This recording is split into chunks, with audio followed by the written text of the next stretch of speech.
Yung mga nakalaylay lang. Puro. Ito. Alisin mo. Ano mo yung balat? Tanggal lahat. Hindi, yung mga ano lang, yung mga lalaylay lang. Okay na yan, yung mga nakadikit. Yun na sunog. Alisin yun na. Kaya pa siguro yan, tubo.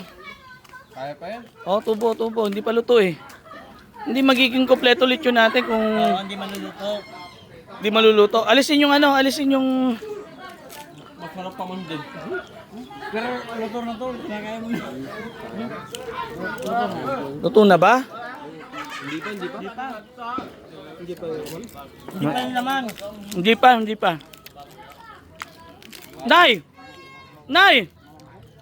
Nay, tinan mo nangyari. Yung lechon. Kasi yung balat, liayan natin sa paksiw. Dito yung tubo na lang. Tubo na lang. Ano ba yung mangyari? Nahulog. Nahulog? Tignan mo.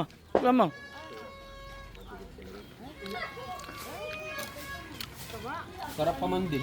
Sarap talaga. Kaso ang problema, Hilop pa yung loob niyan. oo, hindi pa luto-luto niya. Kaya iano natin. Iano uli. Para maano. Ganun talaga eh. Paano gagawin natin? Yan. Sige.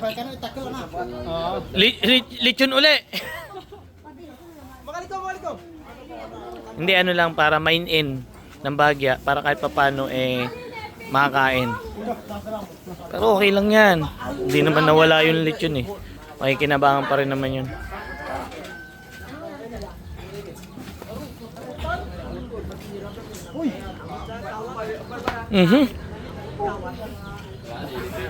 Yan lang, okay lang. Yan, mainin lang ng konti.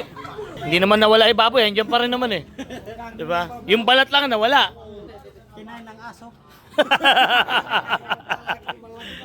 Kinain ng mga malalaking aso yung balat. Oo nga no.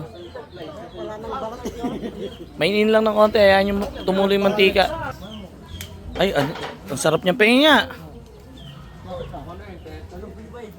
Yung malutong. Yan. Yung malutong.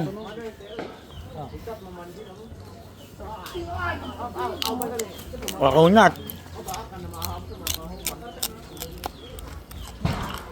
Kuha mo sa bentong.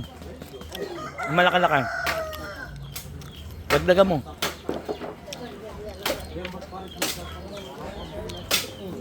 Yan.